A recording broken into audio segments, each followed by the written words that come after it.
በስመ አብ ወወልድ ወመንፈስ ቅዱስ አሃዱ አምላክ አሜን። ሰው ከእንስሳት በምን እንደሚለየው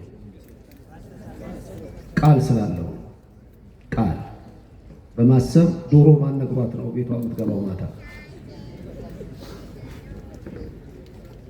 ተናገሩ። በስመ አብ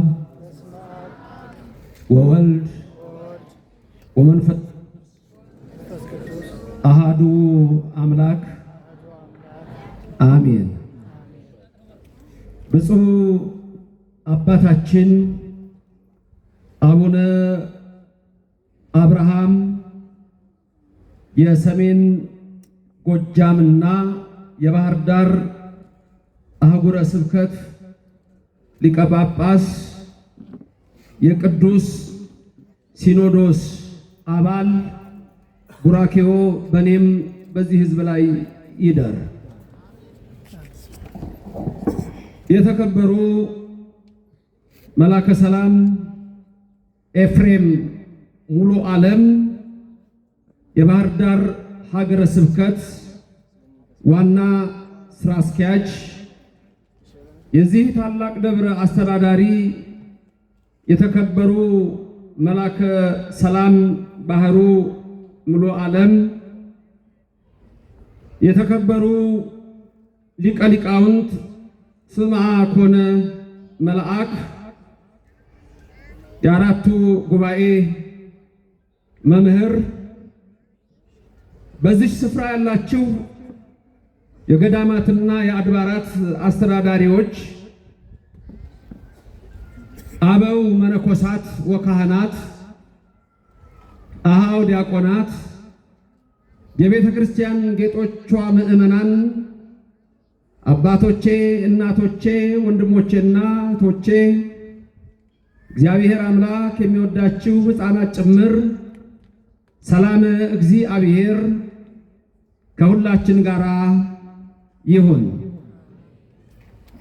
እንደምን አላችሁ? ሰማይን ያለ ምሰሶ ከነግሱ የዘረጋ ምድርንም በውሃ ላይ ያለ ካስማ ከነልብሱ ያጸና ደመናን ያለ ድምፅ የሚመራው አየርን ሳይታይ የሚያስጉዘው የሚታየውንም የማይታየውንም የፈጠረ ኃያሉ አምላካችን እርሱ የመላእክት አምላክ የጌቶች ጌታ የነገስታት ንጉሥ የአማልክት አምላክ የልዑላን ልዑል የክቡራን ክቡር የኃያላን ኃያል የሰራዊት ጌታ እግዚአብሔር ከዘላለም እስከ ዘላለም ለስም አጠራሩ ክብር ምስጋና ይግባው። ረድኤተ እግዚአብሔርን አጋዥ በማድረግ በዚህ ምሽት ለ45 ደቂቃ የምንማርበት የትምህርታችን ኃይለ ቃል የሚሆነው የሰሚዎችን ጆሮ ጭው የሚያደርግ አንድ ነገር በሚል ይሆናል። የሰሚዎችን ጆሮ ጭው የሚያደርግ አንድ ነገር። ሰው ለሰው አስታዋሽ ነው። ሰው ለሰው አሳሳቢ ነው። በልቡና የሚያሳድር በአእምሮ የሚቀርጽ የቃሉ ባለቤት ያው እግዚአብሔር የምትሰሙትን ሁሉ በልቡናችሁ ጽላት ይጻፍላችሁ። ለእኔም ለምናገረው ማስተዋሉን እንዲያድለኝ የቃሉን ደጅ እንዲከፍትልኝ ሁሉ ጊዜ በጸሎታችሁ አስቡኝ። ይህ ቃል የሚሰማችሁ ሁሉ ሐሳብ ሕሊናችሁ በሰማያት ይኑር።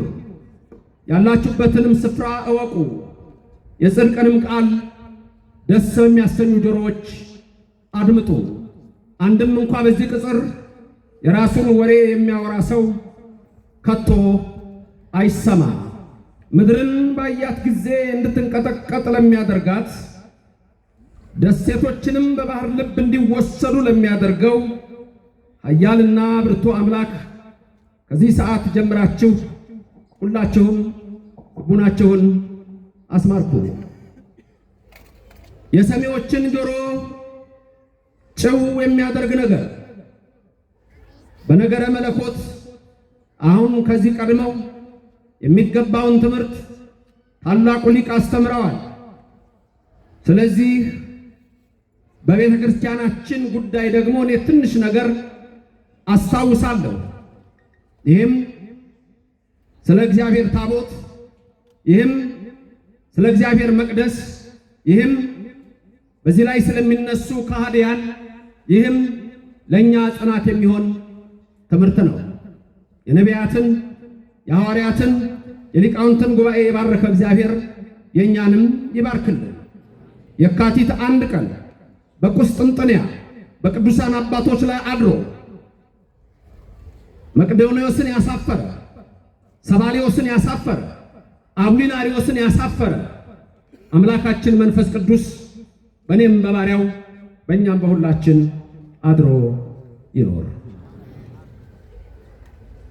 የሰሚዎችን ጆሮ ጭው የሚያደርግ አንድ ነገር ታሪኩ የተፈጸመው በሴሎ በአቤኔዘር በአፌቅ በአዛጦን በጌት በአስቆሎና በእነዚህ ስፍራዎች ነው። አንድ ምስኪን ሴት ሐና የተባለች በአርማቴም መሴፋ በሴሎ ባለው ታቦት ፊት እግዚአብሔር ልጅ እንዲሰጣት ስታለቅስ እግዚአብሔርም ጎበኛትና 6 ልጆች ወልዳ አንዱን እንደ 2 ቆጥራ ሳሙኤልን እግዚአብሔር ሰማኝ አለች። እኛንም ይስማን መድኃኔዓለም። ያ ትንሹ ብላቴና ሳሙኤልም ከሽማግሌው ሊቀ ካህናት ከኤሊ ስር ሆኖ በሴሎ የእግዚአብሔር ታቦት ባለበት በዚያ ያድግ ነበር። እናቱም ትንሽዬ ቀሚስ ሰፍታለት ባንገቱም ኤፉድ አድርጎ ለትልቁ ካህን ይታዘዛል። በተቃራኒው ሊቀ ካህናቱ 2 ልጆች አሉት። ለእግዚአብሔር ያልተመቹ፣ በሰው ፊት ታይታ የሚወዱ ክፎች፣ የእግዚአብሔርን ሕግና ሥርዓት የሚጥሱ ፊናስና አፍኒን ይባላሉ። እግዚአብሔር እነሱን ይጸየፋል፣ ሳሙኤልን ግን ይወዳል። የሰሚዎቹን ጆሮ ጭው የሚያደርገው ነገር ምንድን ነው? በመቅረዙ ላይ ያለው መብራት እየበራ አንድ ቀን ሌሊት የእግዚአብሔር ድምፅ በመቅደስ ውስጥ አስተጋባ። ጥሪው የእግዚአብሔር ነው። የመጣው ለትንሹ ብላቴና ሳሙኤል ነው። እግዚአብሔር ሳሙኤልን ጠራው። ሳሙኤል ሳሙኤል አለው። ሳሙኤልም ነቃ። ቀዳማዊ ሳሙኤል ምዕራፍ 3 ቁጥር 1 ስታዩ በዛ ሰዓት ራእይ ብርቅ ነበር፣ ህልምም ብርቅ ነበር ይላል። ትውልዱ ስለቆሸሸ ምድርም ስለረከሰች ጥሩ ህልም እንኳ ሰው አያይም ነበር። ይህን ትንሹን ብላቴና ግን ሳሙኤል ጠራው። ሳሙኤልን ጠራው እግዚአብሔር። ሳሙኤል ሳሙኤል አለው። ሳሙኤል ሮጠና ወደ ካህኑ ወደ ኤሊ ሄደ። አባቴ ሆይ ጠራኸኝ አለው። እነሆኝ አለ። ልጄ ሳሙኤል አልጠራውህም፣ ተመለስና ተኛ፣ ኡር ወስክር ሂድ አለው። እንደገና የእግዚአብሔር ድምፅ መጣ። የሰሚዎችን ጆሮ ጭው የሚያደርግ ነገር እግዚአብሔር ሊናገር ነው። ሳሙኤል ሳሙኤል አለው። አሁንም ሳሙኤል ሮጠና ወደ ካህኑ ሄደ። እነሆኝ አባቴ ሆይ ጠራኸኝ አለው። አረ ልጄ ሳሙኤል አልጠራውም፣ ሂድና ተኛ አለው። አሁን ሊቀ ካህናቱ ኤልያን ነገር አሰበ። ይሄ ልጅ እንደኔ ልጆች እንደ ፊናስና እንደ አፍኒን በክፋት የረከሰ አይደለም። እግዚአብሔር ተናግሮት ይሆናል፣ እግዚአብሔር ጠርቶት ይሆናል እያለ ሲያስብ ሳሙኤል ተመልሶ ሲተኛ እንደገና ለ3ኛ ጊዜ በመቅደስ ውስጥ የእግዚአብሔር ድምፅ አስተጋባ። ሳሙኤል ሳሙኤል አለው። ያኔ ሮጠና ወደ ካህኑ ሲሄድ ልጄ ሳሙኤል ካሁን በኋላ ድምፅ ከመጣ በዛው ሆነ እጆችን ዘርጋ፣ ወደ ሰማይም ተመልከት፣ በል እግዚእ እስመ አነ ገብርከ እሰምዐከ በለው። እሺ አባቴ አለ። ተመልሶ ተኛ። ወኮነ ቃል ከመ ቀዳሚ። ያ ድምፅ እንደገና መጣ። ሳሙኤል ሳሙኤል አለው። ሳሙኤልም ወደ ላይ ተመልክቶ እጆቹን ዘርግቶ በል እግዚእ እስመ አነ ገብርከ እሰምዐከ፣ ጌታዬ ተናገር እኔ ባሪያ እሰማለሁ አለው። ለካ ሳሙኤልን የጠራው የሰማይና የንጉሥ አምላክ የምድር ንጉሥ ኃያሉ አምላክ እግዚአብሔር ነበረ። ሳሙኤል የጠራሁ እኔ ነኝ። የጠራሁም ነገሩ እንዲህ ነው። እጀምራለሁ፣ እፈጽማለሁ። የምነግርህ ነገር አለ ሳሙኤል። እስራኤል በኃጢአቱ ረክሷል፣ ቆሽሿል። ካህኑ ኤሊ ሁለቱን ልጆች አልመከረም። የመስዋዕቱን ሥርዓት አፍርሰዋል። የመቅደሱን መብራት ሥርዓት አፍርሰዋል። ስለዚህ ሳሙኤል ላንተ ነግርሃለሁ፣ ፊንሐስና አፍኒን የሞት ሰዎች ናቸው። እስራኤል በፍልስጤም ፊት ይመታል። የሰሚዎችን ጆሮ ጭው የሚያደርገውንም አንድ ነገር እነግርሃለሁ፣ እርሱም የእግዚአብሔር ታቦት የኔ ታቦት ትማረካለች አለው። እግዚአብሔር ከመቅሰፍት ይሰውረን፣ ከክፉም ነገር ይሰውረን። አሜን ላላችሁ ይደረግላችሁ። አሜን ላላችሁ አንደበትን የቆለፈውን ሰይጣን ያላቅልህ። ሳሙኤል ይህን ከእግዚአብሔር ሰማ። ከዛ በኋላ ተመልሶ ተኛ። ሲነጋ ና ልጄ ሳሙኤል እግዚአብሔር የነገረ ነገር አለ ንገረኝ አለው። አይ ምንም አላለኝም አለ። ተው ረግመሃለሁ አለው። አይ እንግዲያው ሳትረግመኝ እነግርሃለሁ አባቴ፣ እግዚአብሔር እንዲህ ብሎኛል። እስራኤል በፍልስጤም ፊት ይመታሉ፣ ፊንሐስና አፍኒንም ይሞታሉ። የእሱን ሞት ሰውሮ የሰሚዎችንም ጆሮ ጭው የሚያደርገውን የታቦተ ጽዮን ነገር ሳይነግረው እነዚህም ብቻ ነገረው። ያኔ ጦርነት ተደረገ። ቀዳማዊ ሳሙኤል ምዕራፍ 4 ቁጥር 1 እስራኤል በአቤኔዘር ሰፈረ፣ ፍልስጤም በአፌቅ ሰፈረ። በዛ ጊዜ ጦርነቱ ሲካሄድ የእስራኤል ልጆች ከፍልስጤማውያን ፊት ሸሹ። ሆኖም የማያውቅ ነገር ነው። ተመቱ። 4000 ሰው ሞተ። አሁን ወደ የድንኳናቸው ገቡና በጣም ተጨነቁ። በይነምን ታውደቀን እግዚአብሔር ውስተ እዴሆሙ ለኤሎፍሊ፣ እንዴት ነው እግዚአብሔር አሳልፎ በቆላፎች እጅ በኤሎፍላውያን እጅ የሰጠን አሉ። ይሁዳ እዴከ ዲበ ዘባኖሙ ለጸርከ የተባልን እኛ አይደለንምን? ያዕቆብ ይሁዳን ሲመርቀው ዘፍጥረት 48 49 ስታዩ ክንድህ በጠላት ላይ ነው ብሎታል። እንዴት ተሸነፍ ብለው መነጋገር ጀመሩ።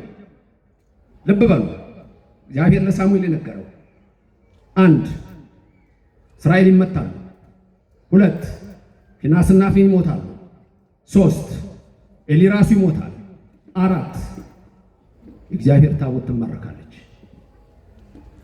የሰሚዎችን ጆሮ ጭው የሚያደርግ ነገር። አሁን እስራኤላውያን መልእክት ላኩ ወደ ሴሎ። የእግዚአብሔር ታቦት በዛ ጊዜ በሴሎ ነበረች።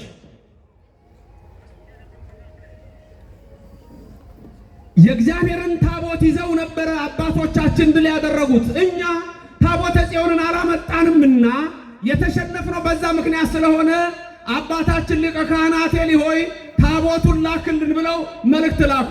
ታቦቱ ደግሞ የሚሸከሙት ፊንሐስና አፍኒን ናቸው ይዘው የሚመጡት። ስለዚህ ፊንሐስና አፍኒን በጦርነቱ አልነበሩም።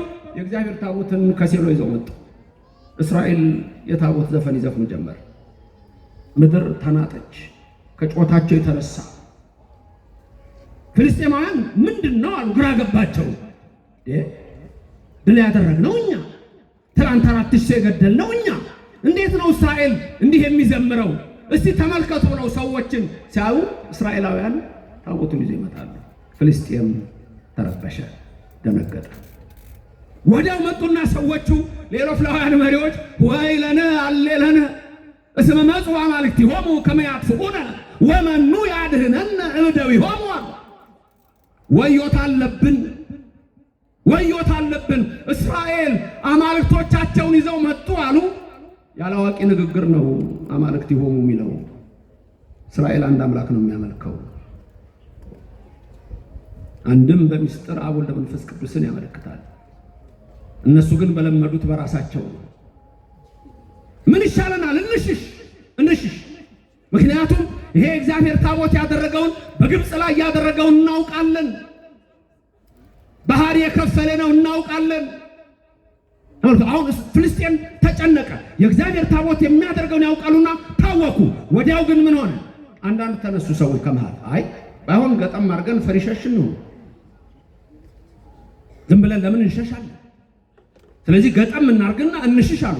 የእግዚአብሔር ዓላማ ግን ምን ነበር? እስራኤል ይዋረዳል። የእግዚአብሔር ታቦት በእኛ ላይ ድንቅ ነገሩን የሚያደርገው እኛ ልቡናችን ከእግዚአብሔር ጋር ሲገናኝ ነው። ልቡናችን ከእግዚአብሔር ካልተገናኘ፣ መንገዳችን ካልተገናኘ ለቆላፎች ለኢሎፍላውያን መሳቂያ ነው። ገጠም አድርገን እንሽሻለን። እሺ ተባባሉ። ጦርነቱ ተጀመረ። አስደንጋጭ ነገር ተከሰተ። ከእስራኤል 30,000 ሰዎች በጦር ተወግተው ሞቱ። ፊንሐስና አፍኒን ሁለቱም በጦር ተወግተው ሞቱ። ታቦተ ጽዮን የዛን ጊዜ በፍልስጤማውያን እጅ ተማረከች። የሰሚዎችን ጆሮ ጭው የሚያደርግ የተባለው እንዴት የእግዚአብሔር ታቦት በማያምኑ ሰዎች እጅ ትገባለች? አንድ ብንያማዊ ወጣት ከጦርነቱ ያመለጠ ወደ ሴሎ ገብቶ ልብሱን ቀዶ አመር ነስንሶ ወየው እያለ እየጮኸ ወደ ካህኑ ኤሊ ያቀረቡት። አንተ ነህ ከጦርነት የመጣኸው አለው። አሁን እኔ ነኝ የመጣሁት አለው። እንዴት ሆነ ነገሩ አለው። አባቴ ሆይ 30,000 እስራኤላውያን በጦር ተመተው ተወግተው ሞቱ አለው። ሕዝቡስ በኃጢአቱ ነው በርኩሰቱ ነው አለው። ያንተም ልጆች ሁለቱ ፊንሐስና አፍኒን በጦር ተወግተው ሞቱ አለው። ተወው፣ እነሱም በኃጢአታቸው ነው፣ እኔም አልከለከልኳቸውምና እባክህ ንገረኝ፣ ከብሬ ገንኜ አስራት በኩራት ተቀብዬ የኖርኩባት ታቦተ ጽዮን እንዴት ሆነች አለው። አባቴ ታቦተ ጽዮን ተማረከች አለው። የሰሚዎችን ጆሮ ጭው የሚያደርግ ኤሊንም አስደነገጠው። ወዲያውኑ ታጠፈ፣ የራሱ የጎን አጥንት ተወጋውና የ98ቱ ሽማግሌ ኤሊ በዛው ሞተ ይላል። ከዛ በኋላ እስራኤል ታቦት ተማርኮባቸው 30,000 ሰው ሞቶ ሁሉም አንገት ለአንገት ተቃቅፎ በሁሉ ቤት ያለቅሱ ጀመረ። ፍልስጤም ግን ታቦቱን ወሰዱት። አንዳንድ ሰዎች እንዴ ታቦት ኃይል ካለው እንዴት ሊማረክ ይችላል? ታቦት ኃይል ካለው እንዴት ሊሸጥ ይችላል ይላል። ባለቤቱ ኢየሱስ ክርስቶስም በ30 ብር ተሸጧል። በስም አጠራሩ ክብር ምስጋና ይግባው። ፍልስጤማውያን ሲያዩት ታቦት ከእንጨት ነው የሚሰራው፣ ከእብነበረድ ነው የሚሰራው። ይሄም አለኛ ለካ እንደኛ አማልክት አይደለምን አሉና ከአቤኔዘር አምጥተው ከፍልስጤም ዋና ከተሞች አንዷ በሆነችው በአዛጦን ዳጎን የተባለው የፍልስጤም አምላክ ስለነበረ ታቦተ ጽዮንን ወደ ዳጎን ቤት አስገቧት። ከዛ በኋላ ወደ ቤታቸው ሄዱ። የዳጎን ካህናት ጠዋት መጡ። የዳጎን ካህናት ጠዋት ሲመጡ የእግዚአብሔር ታቦት በነበረበት ላይ ሆኖ የፍልስጤም አምላክ እነሱ አምላካችን የሚሉት ዳጎን ግን እጅና እግሩ ተሰብሮ ወድቆ ነበር። ያም በታቦቱ ፊት ለፊት ነበር። ይሄም ማለት እየሰገደለት ነበር ማለት ነው። በፊቱ ወድቆ ነበር ማለት እየሰገደለት ነበር። የሚደንቀኝ አንድ ቃል አለ እዛ ጋር አምላካችንን ምን ነካው ብለው አነሱት። በሁለተኛውም ቀን ሲመጡ እንደዛ ነው። በሶስተኛው ቀን ሲመጡ ዱቄት ሆኗል። ከዛ በኋላ የእግዚአብሔር እጅ በአዛጦን ከበደች ይላል። በጠቅላላ በእንባጭ ተመቱ። ግማሾቹ በሞት ተቀሰፉ፣ ደነገጡ። ምን ይሻለናል አሉ። ሰው ታወከ። የእግዚአብሔር ታቦት ወደ ሌላው የፍልስጤም ከተማ ወደ ጌት ይሂድልን አሉ። ታቦቱን ወስደው ወደ ጌት ወሰዱት። በጌትም የእግዚአብሔር እጅ ከበደች። ብዙዎች በመቅሰፍ ተመቱ። ምን ይሻለናል አሉ። ወደ አስቀሎና እንውሰደው አሉ። አስቀሎናም ሲወስዱት የእግዚአብሔር እጅ በዛ ከበደች ይላል። ተጨነቁ። 7 ወር ሙሉ የእግዚአብሔር ታቦት ፍልስጤምን አስጨንቃ በኋላ ላይ ነው የተመለሰችው። እግዚአብሔር ክብርና ምስጋና ለዘላለም ለስሙ ይድረሰው። የእግዚአብሔር ታቦት ጳውሎስ ሐዋርያ ማን ነው ታቦትን ከጣዖት ጋር የሚያኖረው የሚለው የእነዚህን የፍልስጤማውያን ታሪክ ስለሚያውቅ ነው። ብዙዎች ዛሬ ታቦትና ጣዖት ባለመለየት የቅድስት ቤተክርስቲያንን ትምህርት ሲያንቋሽሹ ትሰሟቸዋላችሁ።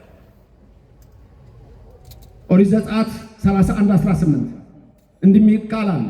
እግዚአብሔር ለሙሴ በጣቱ የጻፈባቸውን 2ቱን ጽላት ሰጠው ይላል። ከኔ ቀጥላችሁ ተናገሩ። እግዚአብሔር ለሙሴ በጣቱ የጻፈባቸውን 2ቱን ጽላት ሰጠው። ማሰጠው ለሙሴ። ታቦትን የሰጠው ማን ነው? ዛሬ ፍልስጤም ተነስቶ ወይም ዛሬ ያለ ከሃዲ ወይም ዛሬ ያለ የተሐድሶ መንፈስ በእግዚአብሔር ታቦት ላይ ሲናገር ልትሰሙት እንኳን የሚገባ አይደለም። ሊቃውንቱን ሁሉ ሳይቀር እያነሳ የሚናገር ትውልድ ታውቃላችሁ። ትልቁን ሊቅ ሁሉ እንደው በቃ የማያውቅ እያለ ሲናገር ያስደነግጣል። አለቃ ገብረሃና አንድ ቀን ይባላል፣ እሳቸው ይበሉት አይበሉት አላውቅም፣ ብቻ አንዱን የተማረ ሊቅ አንዱ ባዶ የሆነ ተነስቶ ደንቆሮ አለ። አለቃ ይሄን ሰምተው ኧረ እባካችሁ እያለ ከዛ ሰዎች መጡ። እንደ አለቃ ምን እያደረጉ ነው? ኧረ ስም ተዘዋውሮ ለማስተካከል መከራ እየበላሁ ነው። ስም የተዘዋወረበት ዘመን ነው። የእግዚአብሔር ታቦት፣ የእግዚአብሔር መቅደስ የእግዚአብሔር ፍቃድ ናቸው። መቅደሱም የእግዚአብሔር ነው፣ ታቦቱም የእግዚአብሔር ነው። ኦሪት ዘጸአት ምዕራፍ 25 ቁጥር 8 ላይ ምን የሚል ቃል አለ? እግዚአብሔር ሙሴን አዘዘው፣ በመካከላችሁ አድር ዘንድ መቅደስ ስሩልኝ። እግዚአብሔር ነው ያለው። ተናገሩ እስቲ፣ በመካከላችሁ አድር ዘንድ መቅደስ ስሩልኝ። ማን ነው ይሄንን ያደርገው? እግዚአብሔር። መቅደስ ስሩልኝ። እኛ መቅደስ አለን፣ ሌሎች መቅደስ አላቸው? አይ ያላቸው አሉ። ያው ቸርችም ቢሉት ምንም ቢሉት አላቸው። ጥሩ፣ እዛ ድረስ አብረን እንጓዝ። እኛም መቅደስ አለን፣ እነሱም አላቸው። በመጀመሪያ ልጠይቃችሁ፣ በመጽሐፍ ቅዱስ ውስጥ መቅደስ አለ የለም? መጽሐፍ ቅዱስ ላይ መቅደስ ይናገራል አይናገርም? አሁን ያለው ጥቅስ አይበቃም? አለ። መጽሐፍ ቅዱስ ውስጥ ካህናት አሉ፣ መቅደሱን የሚያገለግሉ የሉም? አሉ። መጽሐፍ ቅዱስ ላይ ጽና አለ የለም? አለ። ኢሳይያስ 6ን ብቻ ማየት አይበቃም? ሱራፌልና ኪሩቤል ሲያጥኑ ኢሳይያስ የተመለከተው ኦዚያን በሞተ በዓመቱ ብሎ ጽናውን ይዘው ሲያጥኑ መጽሐፍ ቅዱስ ውስጥ ጽና አለ የለም? አለ። መጽሐፍ ቅዱስ ውስጥ በጽና ውስጥ የሚደረግ ዕጣን አለ የለም? አለ። ካህናት የሚለብሱት ልብስ በመጽሐፍ ቅዱስ ውስጥ አለ ወይስ የለም? አለ። በመቅደሱ ውስጥ ታቦት አለ የለም? አለ። እንግዲያው ይሄንን እንደ ጥያቄ እናርገው፣ ኩዌስቸነር እናርገው።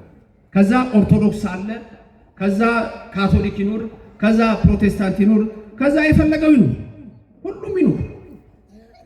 ጥያቄውን እንጠይቅ ነው ያልኳችሁ። ፈተና ተሰጠ። አንድ በመጽሐፍ ቅዱስ ውስጥ መቅደስ አለ? አዎ። እኛ መቅደስ አለን ኦርቶዶክሳውያን? የላችሁ? አለ። ሌሎቹስ አላቸው? አላቸው እንበለው፣ ቤት ስለሰሩ። በመጽሐፍ ቅዱስ ውስጥ ያለው መቅደስ ውስጥ ታቦት አለ የለም? አለ። እኛ ታቦት አለን የለንም? አለን። እነዛስ ወንድሞቻችን አላቸው የላቸው? ኤክስ ነው። በመጽሐፍ ቅዱስ ውስጥ ጽና አለ፣ ካህንም ይዘው ብለናል። በእኛ መቅደስ ጽና አለ? አለ። በእነዛ ዘንድ ጽና አለ? ያላቸው አሉ የሌላቸው አሉ? ያላቸው አሉ የሌላቸው አሉ? ስለዚህ የኢትዮጵያ ኦርቶዶክስ ተዋሕዶ ቤተክርስቲያን እምነትና ስርዓት ትናንትና እንደተናገርነው በሶስቱ ሕግጋት የጸና ነው። አንድ በሕገ ልቡና ከአዳም እስከ ሙሴ፣ ሁለት በሕገ ኦሪት ከሙሴ እስከ ዮሐንስ መጥምቅ፣ ሶስት በሕገ ወንጌል ሕገ ክርስትና ከዮሐንስ መጥምቅ እስከ ምጽአት። በዚህ ውስጥ ስንኖር እችን ቤተክርስቲያን እምነቷንና ስርዓቷን ከአባቶቻችን የመጣው ሳይፋለስ ሳይሰረዝ ሳይደለዝ ዛሬ ድረስ የምናደርገው በዚች ቤተክርስቲያን ውስጥ ነው። በዚች እምነት ውስጥ ያደረገን እግዚአብሔር ስሙ የተመሰገነ ይሁን። እግዚአብሔር አምላካችን ታቦታችን ላይ የሚያድረው ልዑል እግዚአብሔር ከሌሎች ሁሉ የተለየ አምላክ ነው።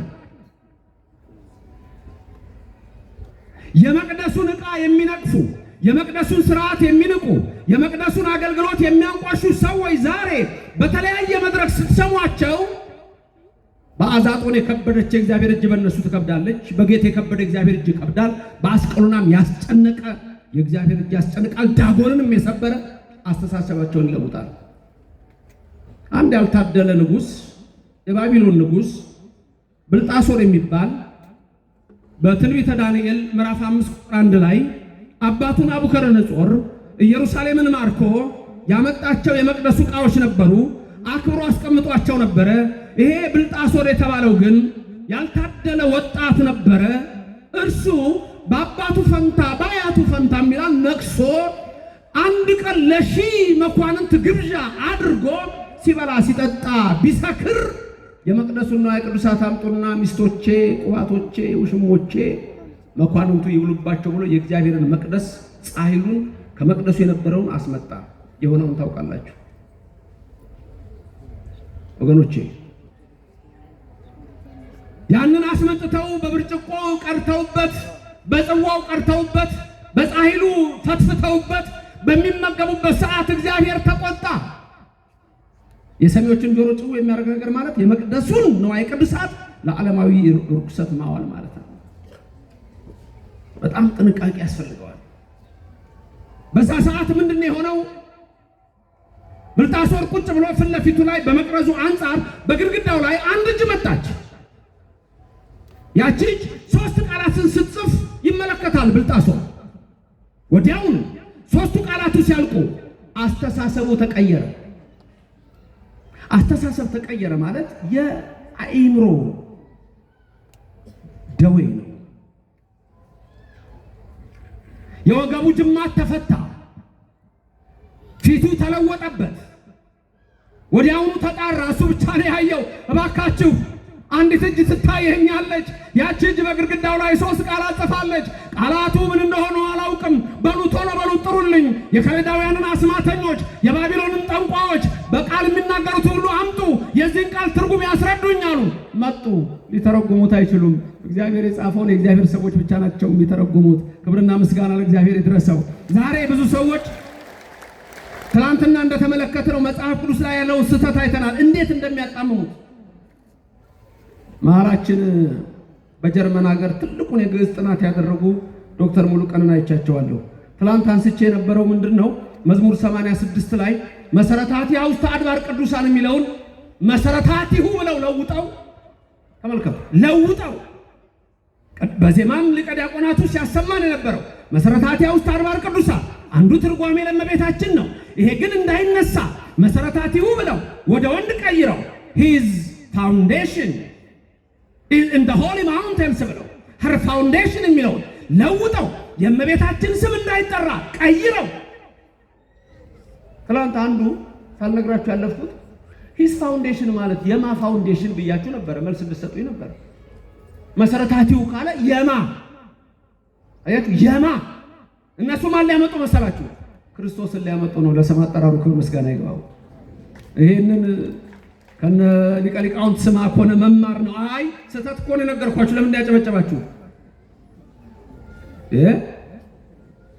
ያልኩት ገብቷችኋል እንዴ? ነው ብድህል ገዝቼ ሚስቴን አሳበድኳት እንዳለው ልንሆን ሰው ቤት ሄዶ ፈንድሻ ቆሎ በላ። ሰውየው ፈንድሻ ቆሎ በላና ከዛ ምንድነው አለ፣ እንደዚህ ነው አሉት። ከዛ በኋላ ቤት ሄዶ አስቆላ። ለካ መከደን ነበረበት። ቁጭ ብሎ ሊበላ ሚስቱ ትቆላለች። ጧ ሲል እዛ ሄዳ ታመጣለች። ጧ ሲል እዛ ሄዳ ታመጣለች። ጧ ሲል ወደዛ ትሄዳለች። እብድህል ገዝቼ ሚስቴን አሳበድኳታል። ዛሬ የካቲት 1 ቀን መቅዶኒዎስ መንፈስ ቅዱስ እጹጽ ያለ፣ ሰባሊዎስ አንድ ገጽ ያለ፣ አውሊናሪዎስ ነፍስን አልተዋሃደም ያለ በ150 ሊቃውንት የተወገዙበት ነው። ያ የወሰዳቸው ምንድነው ስትሉ ብዙ ጊዜ እነ ንስጥሮስ፣ እነ መቅዶኒዎስ፣ እነ አሪዮስ፣ እነ ሰባሊዮስ፣ እነ አውሊናሪዎስ፣ እነ ማኒ፣ እነ አውጣኪ፣ እነ መርቀያ እነዚህ ሁሉ የሳቱበት አንድ ነጥብ አለ መጀመሪያ ላይ። እሱም ትናንት በትንሹ ስሙን የነገርኳችሁ ኖስቲሲዝም የሚባል እምነት ነው። ከፍልስፍና ጋር የተቀላቀለ አስተሳሰብ ነው። ኒዮ ፕላቶኒክ የሚል ኮንሰፕት አለ። ዛሬ ሁለት ባህሪያት የሚሉ ከዛ የወሰዱት ነው። ግኖስቲኮች ናቸው ይህን ሀሳብ ያመጡት። እነዛ ውስጥ ዋናው የመጀመሪያው ስምዖን መሰሪ ነው በመጽሐፍ ቅዱስ የተጻፈው። ከዛ መርቀያን፣ ከዛ በኋላ ኢቦን የሚባል ሰው አለ። ከዛ በኋላ ሴሪንቱስ የሚባል ሰው አለ። ከዛ በኋላ ቫለንቱስ የሚባል ሰው አለ። እነዚህ ሰዎች እንዲህ የሚል ትምህርት አስተማሩ። ማርያም የምትወልደው ኢየሱስ ነው። የእነሱን ትምህርት ነው የምነግራችሁ። ማርያም የምትወልደው ኢየሱስ ይባላል። የአብ ልጅ ክርስቶስ ይባላል። ይሄ ፈርስት ሴንቸሪ ላይ የነበረ እምነት ነው። እነ አሪዮስ ዝም ብለው አይደለም የመጡት። እነ መቅዶኒዎስ ዝም ብለው አልመጡም። እነ ንስጥሮስ ዝም ብለው አልመጡም። እነ ማኒ ዝም ብለው አልመጡም። ማርያም በምትወልደው ኢየሱስ ላይ እግዚአብሔር የሚወልደው ክርስቶስ በዮርዳኖስ ሲጠመቅ አደረበት። ከዛ ታምር መስራት ጀመረ። የእኛን ታሪክ አያውቁትማ። ክርስቶስ ታምር መስራት የጀመረው ይመስላቸው እነሱ በቃና ዘገሊላ ላይ መጀመሪያ። ለምን? የመጀመሪያው ታምር ስለሚል። የመጀመሪያው ታምር የሚለው ተጠምቆ ሳይውል ሳያድር ገዳም ሄደ። ከዛ በኋላ ጾሙን 40ውን ቀን ጨረሰ። ቅዳሜ፣ እሁድ፣ ሰኞ፣ ማክሰኞ በቃና ዘገሊላ ሰርግ ነበረ ነው። ታምረ ኢየሱስን የት ያውቁታል? በጨረር ላይ የተቀመጠው ኢየሱስ ክርስቶስ የት ያውቁታል? ጭቃውን እንደ ወፍ እየሰራ እፍ ሲል ሲያሳይ የት ያውቁታል? አያውቁትም። ስለዚህ ያ አስተሳሰብ ርቋቸዋል። ስለዚህ በተለይ እነዚህ ሰዎች መጡ፣ ሐሳቡን አመጡ፣ ከፍልስፍና ጋር ቀላቀሉ። የእግዚአብሔር ልጅ ክርስቶስ አደረበትና ከዛ በኋላ ሲጠመቅ ተለይቶት ሄደ።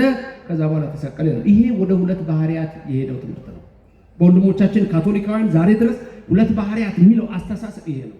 ዛሬ በእኛም በተለያዩ ስፋት ቦታዎች ላይ ስለ ቅባት፣ ስለ ጸጋ የምንሰማቸው አስተሳሰቦች ሁሉ ምንጫቸው ኖስቲሲዝም ነው።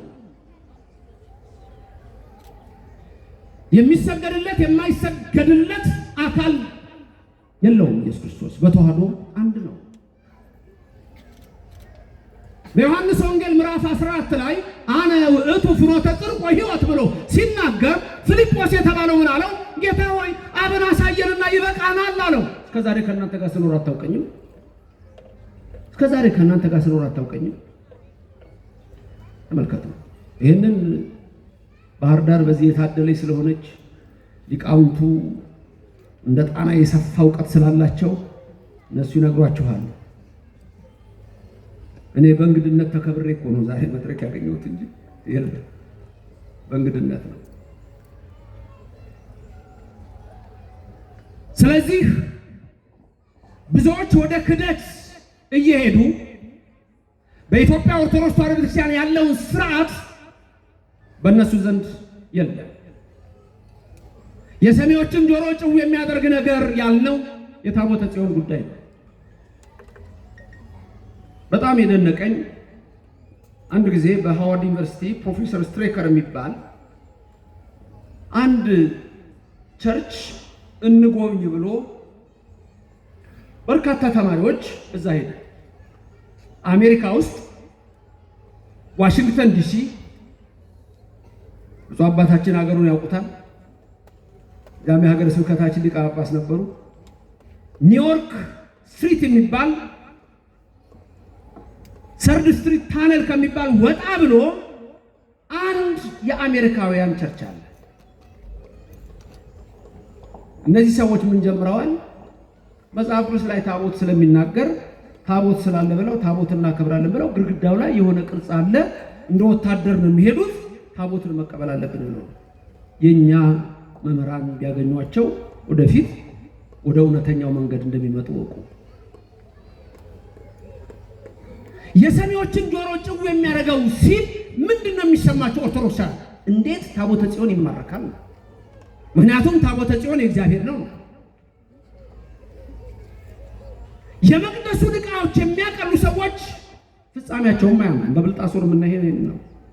የከለዳውያን ጠንቋዮች ገቡ፣ የባቢሎን አስማተኞች መጡ። ያንን ቃል ሊያነቡት አልቻሉም። ቃሉ ግን የሚለው ማኔቴ ቄልፋሬስ ነው። ያንን የተረጎመው ግን የእግዚአብሔር መንፈስ ያደረበት ዳንኤል ነብይ ነው። በረከቱ በሁላችን ላይ ይደርና ማኔቴ ቄልፋሬስ እግዚአብሔር መዘነ፣ መንግስትን ቆጠረው። እግዚአብሔር መዘነ፣ ቀን ለተገኘ እግዚአብሔር መዘነ፣ ስልጣንህን እነሆ ፋሬስ ለሜዶንና ለፋርስ ሰዎች ሰጠው አለው። በ31 ዓመቱ ብልጣሶር በዛ ሰዓት ተቀሰፈ። ከዛ በኋላ መንግስቱን ሌላ ወሰደው።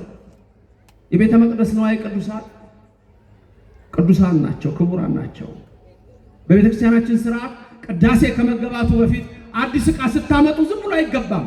በአዲሳት ነዋይ ቅዱሳት ላይ የሚጸለይ ጸሎት ተብሎ ይከብራል። በየዕለቱ ካህኑ ቅዳሴ ከመቀደሱ በፊት በዛ ላይ ያለው ይከብራል። በዛ ላይ የሚከብረው የሚያድረው መንፈስ ቅዱስ የኛ አምላክ እግዚአብሔር ነው። ስሙ ለዘላለም የተመሰገነ ይሁን። ስለዚህ በእምነታችን ጸንተን ለመኖር በዚህች እምነት ጸንተን ለመኖር ሁልጊዜ መጽሐፍ ቅዱስን ማወቅ እጅግ አስፈላጊ ነገር ነው። የምንቀድሰውን ማወቅ አስፈላጊ ነገር ነው። ማህሌቱን ማወቅ አስፈላጊ ነገር ነው። ምክንያቱም የታቦትና የጣዖት ልዩነት በግልጽ የተቀመጠ ነው። ማን ነው ብርሃንን ከጨለማ ጋር የሚያደርግ? ማን ነው በሊሆርን ከክርስቶስ ጋር የሚያደርግ? ማን ነው የእግዚአብሔርን ታቦት ከጣዖት ጋር የሚያደርግ? አሉ ይህን የሚደምሩ አሉ ይህን የሚናገሩ። በዚህ ግን የምትመለከቱት የእግዚአብሔር እጅ በአዛጦን ከበደች፣ በጌት ከበደች፣ በአስቀሎና ከበደች። እግዚአብሔር ራሱ ታቦቱን እንዴት እንደጠበቀው ትመለከታላችሁ። ዛሬም በዚች ቤተክርስቲያን የእግዚአብሔር ታቦት ተጠብቆ ሁላችንም በየዕለቱ ወደ እግዚአብሔር መንግስት ስንመጣ ጸጋ ነሳይነ በዲበ ጸጋ የሚለው ይሄንን ነው። ሁላችሁ ከኔ ቀጥላችሁ ተናገሩ። ጸጋን በጸጋ ላይ ያገኘን። ይህ ዮሐንስ ወንጌል ምዕራፍ 1 ላይ ያለ ቃል ነው። ትምህርቴን በዚህ ነው የማጠቃልለው።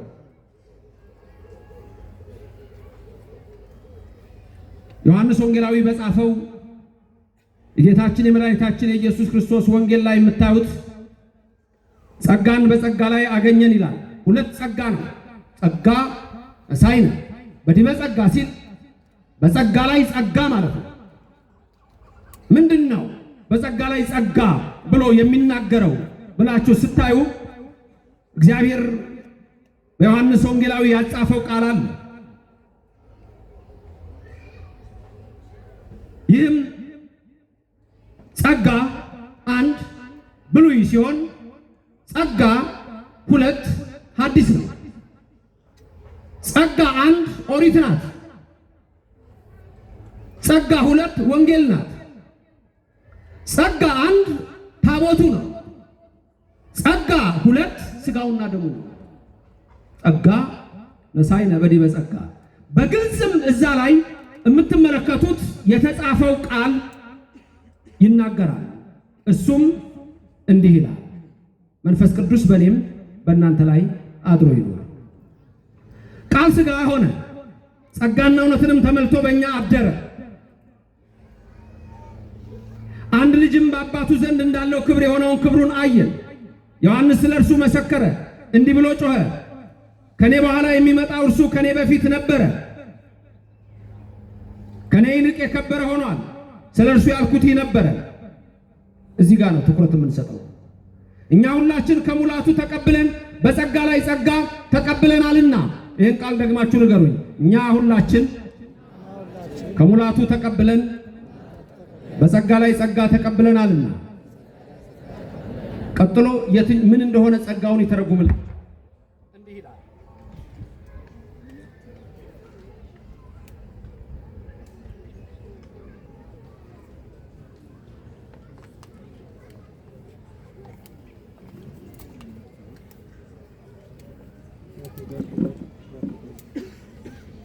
በቃል እስከዛ ላስብላችሁ። እኛ ሁላችን ከሙላቱ ተቀብለን በጸጋ ላይ ጸጋ ተሰጥቶናልና ሕግ በሙሴ ተሰጥቶ ነበርና ምን ተሰጥቶ ነበር? ሕግ በማ በሙሴ ሕግ ኦሪት አንዱ ጸጋ እሱ ነው። ሕግ በሙሴ ተሰጥቶ ነበርና ጸጋና እውነት ግን በኢየሱስ ክርስቶስ ሆነ። አሁን ሁለት አይነት ጸጋ የሚለው ብሉይንና ሐዲሱን ነው። ኦሪትንና ወንጌልን ነው። ኦሪት ሙሉ በሙሉ ተሰርዛለች፣ ተሽራለች የሚል ትምህርት የለንም። የተፈጸመ ሕግ አላት። ማቴዎስ 5:17 ላይ የምታዩት እኔ ሕግና ነቢያትን ለመሻር የመጣው አይምሰላችሁ ልፈጽማቸው ነው። ስለዚህ የኢትዮጵያ ኦርቶዶክስ ተዋሕዶ ቤተክርስቲያን ከግብጽ ቤተክርስቲያን ትለያለች በስርዓቷ። ከግሪክ ትለያለች፣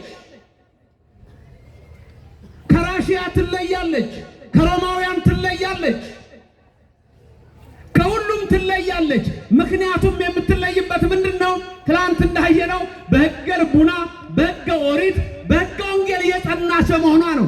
አሁን እዚህ ጋር ኦሪትን ጸጋ ይላል። ለምሳሌ 10ቱ ትእዛዛት በአዲስ ኪዳን የተጻፉት ወይስ በብሉይ ነው? ዘጸአት ላይ በብሉይ። ሰንበቴን አክብር የት ነው የተጻፈው? በአዲስ ኪዳን ነው በብሉይ ነው? በብሉይ። እነዚህ ትእዛዛት አሉ የሉም? አሉ። በነገራችን ላይ በፕሮቴስታንት ቸርች ምዕመናን፣ የፕሮቴስታንት ተከታዮች እዚህ ካላችሁ ከብሉይ ኪዳን የምትቀበሏት አንድ ነገር ብቻ ነች፣ አስራት ገንዘብ ስለሆነች እንጂ አዲስ ኪዳን ላይ አስራት ሕግ የለም። አያችሁ፣ ከዛ ነው ያመጣዋት። መልሰው ደግሞ እኛኑ ሊቀልዱብን ይሞክራሉ። በመቅደሱ በንዋየ ቅዱሳቱ የብልጣሶር ልጆች ሊቀልዱ ይፈልጋሉ። ጸጋ ነሣኢነ በዲበ ጸጋ የሚለው ይሄ ነው። በሙሴ ሕግ ተሰጥቶናል። ሕግ ዘላለማዊ ነው፣ ጸጋ ነው። ልሽረው አልመጣሁም ልፈጽመው ነው አለ። እንደገና ደግሞ ስጋው ደሙ ተሰጠን። ስለዚህ በኢትዮጵያ ኦርቶዶክስ ተዋሕዶ ቤተክርስቲያን ውስጥ ስጋውና ደሙ የሚከብረው በታቦቱ ላይ ነው። በዛ ነው። ስለዚህ በዚህ ቤተክርስቲያን ውስጥ ስትኖሩ ያላችሁን ነገር ሊያቀሉባችሁ የሚሞክሩ ብዙ ጠላቶች አሉ። ለምን? ስለሌላቸው።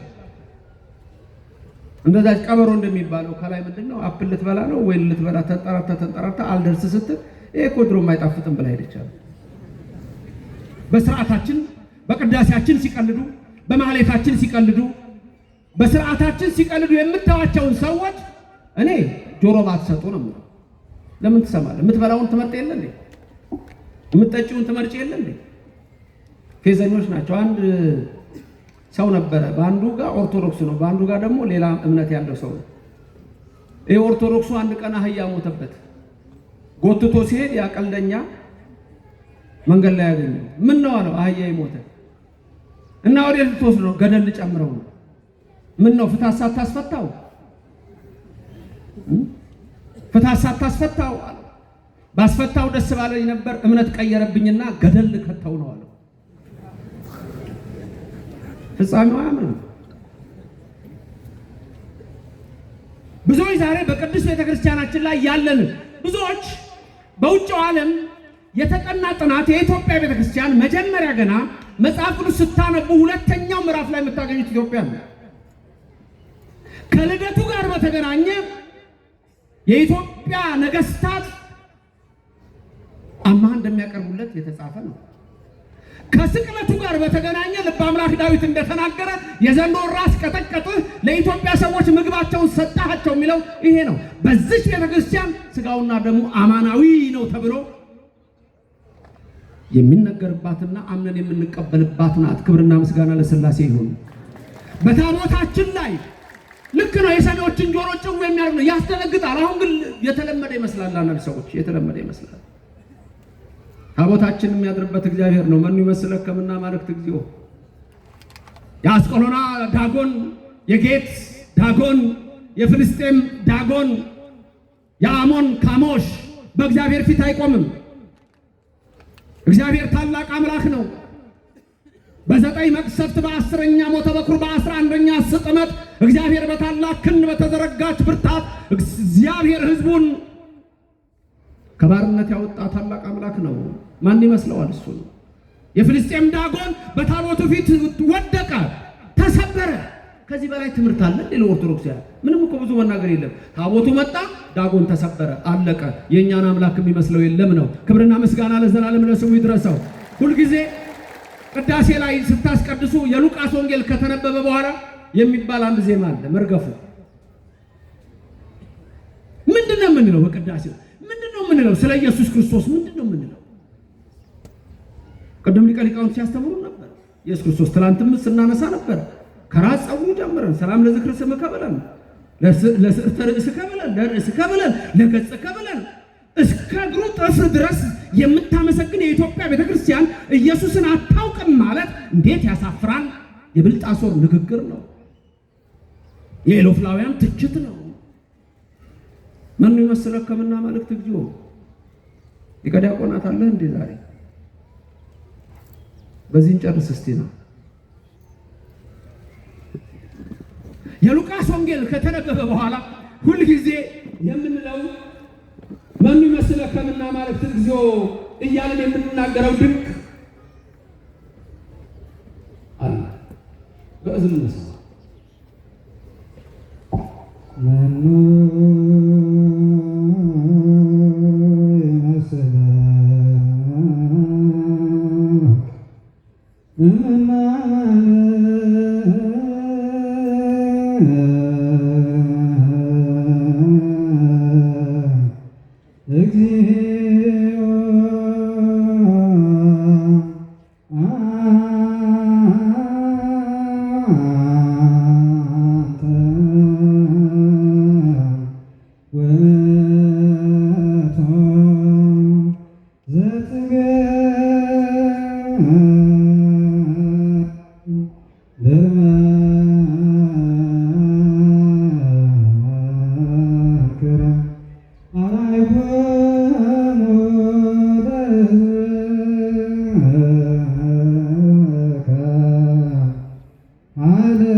ወደ ሲኦል ሄድህ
የመላእክትን ዝማሬ ያሰማል። አሁን ይሄን ዜማ ሁሉ ቀን እንሰማዋለን፣ ግን ምንድነው የምንለው የሚለውን ማወቅ ያስፈልጋል። መኑ ይመስልህ ከምን አማልክት ይዞ ከአማልክት የሚመስልህ ማን ይመስልሃል? ከአማልክት የሚመስልህ የለም። መኑ ይመስልህ ከምን አማልክት ይዞ አንተ ሰማይና ምድርን የፈጠርክ ኃያል አምላካችን ነህ። በኦርቶዶክስ ተዋሕዶ ቤተክርስቲያን የምንለው ይሄንን ነው። እግዚአብሔር ሆይ አንተን አምላካችን፣ አንተን የሚመስል ከቶ ማንም የለም። አንተ ውእቱ ዘትገብር መንክረ፣ ድንቅ ነገር የምታደርግ አንተ ነህ። ካንተ በስተቀር ማን አለ? ሰማይን የዘረጋ ካንተ በስተቀር ማን አለ? ምድርን በውኃ ላይ ያጸና፣ ዳጎንን የምታሳፍር፣ ባህር የምትከፍል፣ ድንቅ ነገር የምታደርግ፣ ግሩም ነገርን የምትሰራ አንተን ከቶ ማን ይመስልሃል? ተመልከቱ። ድንቅ ነገርን በሕይወታችን ያድርግልን እግዚአብሔር። ሕዝቡን ሁሉ ግዕዛን የሰጠ፣ ግዕዛን ነፍስን የሰጠ፣ ቀድሞ የፈጠረ፣ ኋላም በቀራንዮ አደባባይ ላይ ተሰቅሎ ድህነትን ለሁላችን የሰጠ፣ ወርከ ውስተ ሲኦል ይላል። ወደ ሲኦል ወርደ ነፍሳትን የማረክ ያወጣ አንተ ነህ። ይሄንን ነው ሁልጊዜ የምንለው። የኢትዮጵያ ኦርቶዶክስ ተዋሕዶ ቤተክርስቲያን ከመጽሐፍ ቅዱስ ውስጥ ውጪ የሆነ አንዳች ነገር የሌላት፣ እግዚአብሔርን አምና እግዚአብሔርን ሰብካ የምትኖር ናት። እስመ መጻእከ ወአድኀንከነ መታድንህናልና ሁልጊዜም ደግሞ ስምህን እንጠራለን። እየጮህን ነው የምንለው። ያው እየጮህን ስምህን እንጠራለን። በእንተ ዝንቱ ንሴብሐከ ወንጸርህ ኀቤከ እንዘነ ምን እያለን ብሩክ አንተ እግዚኦ ኢየሱስ ክርስቶስ እስመ መጻእከ ወአድኀንከነ። ኢየሱስ ክርስቶስ ሆይ አንተ ብሩክ ነህ፣ ሁላችንን ልታድን ወደዚህ መጣሃልና። ታቦታችን ልዩ ነው፣ መቅደሳችን ልዩ ነው፣ ካህናቶቻችን ልዩ ናቸው፣ ጽናችን ልዩ ነው፣ ማይጠንታችን ልዩ ነው። እቺ ቤተክርስቲያን ብቻ ኢየሱስ ክርስቶስ የመሰረታትን ቤተክርስቲያን ትመስላለች። በዓለም ላይ ጫማው ልቆ የሚገባ ማንም የለም ከኛ በስተቀር። መቅደስ ብለው በሚሉት እንኳን ጫማው ልቆ የሚገባ የለም። ጫማው ልቆ የሚገባ ህዝብ የኢትዮጵያ ኦርቶዶክስ ተዋሕዶ ቤተክርስቲያን ህዝብ ነው። ህብረቱ ከማ ከሙሴ፣ ህብረቱ ከማ ከኢያሱ ነው። ክብርና ምስጋና ለእግዚአብሔር ይድረሰው። በዚች ቤተክርስቲያኑ ስንኖር ይሄንን ወቅ በጎቼን በየስማቸው አውቃቸዋለሁ ይላል። ሁላችሁም እስቲ ስንት ስም አላችሁ? ዋና አባት እናት ያወጣላችሁ ስም አለ። ሁለተኛ ደግሞ ቤተክርስቲያን ያወጣችላችሁ። ኬፋ የተባላችሁ፣ ጴጥሮስ የተባላችሁ አላችሁ። እስቲ ሁላችሁም ክርስትና ስማችሁ ንገሩኝ። አንዴ ንገሩኝ። ከዚች ቤተክርስቲያን ስትወጡ ይሄ ስም የላችሁም። ኤሳውን ትሆናላችሁ። ተመልከቱ፣ ኤሳውን ነው የምትሆኑት ወይም እስማኤልን ነው የምትሆኑት። አሁን በሌላ እምነት ውስጥ አባትና እናቱ ያወጡለት ስም ነው ያለው እንጂ ቤተክርስቲያን ያወጣችለት ስም የለውም። አንድ ሰው ከኦርቶዶክስ ቤተክርስቲያን ወጣ ማለት እግዚአብሔር በኔ ላይ አይጠራ አለ ማለት ነው። በጎቼን በየስማቸው አውቃቸዋለሁ የሚላችሁ ሁላችሁም በዚህ ስም ቤተክርስቲያን በ40 በ80 ሰየመቻችሁ። ፍታት ቢፈታ ጸሎት ቢደረግ በዚህ በሰማያዊ ስማችሁ ነው የምትጠሩት። አንድ ሰው ከዚህ ሲወጣ ግን እንደ ኤሳው በኩርናው እንደሸጠ ሕዝቤ ለእፍኝ የገብስ ዱቄት ከዱኝ የሚለው የሕዝቅኤል ቃል የሚደርስበት ትውልድ ነው የሚሆነው። ስለዚህ በዚህ ቤተክርስቲያን መጽናት ማለት እግዚአብሔር በእኔ ላይ ይጠራ ማለት ነው። በእስማኤል አልተጠራ፣ በይስሐቅ ተጠራ፣ በኤሳው አልተጠራም፣ በያዕቆብ ተጠራ። እናንተ የይስሐቅ ዘሮች ናችሁ፣ እናንተ የያዕቆብ ዘሮች ናችሁ። የኤሳው አይደላችሁም፣ የእስማኤል አይደላችሁም። ስለዚህ የሰሚዎችን ጆሮ ጭው የሚያደርግ ኦርቶዶክስ ስትሰደብ መስማት ነው በዚህ ዘመን። ግን መልሱን ደግሞ ታውታላችሁ። የእግዚአብሔር እጅ በጌት ከበደች፣ በአስቀሎናም ከበደች። እግዚአብሔር ድንቅ ተአምሩን በፍልስጤም ምድር አደረገ። 7 ወር ከተቀመጠች በኋላ ታቦቲቱ ወደ እስራኤል ተመለሰች። ዳዊትም መቅደስ ሰራለት። ከዛ በኋላ ያቺ ታቦት ወደ ሀገራችን መጣ።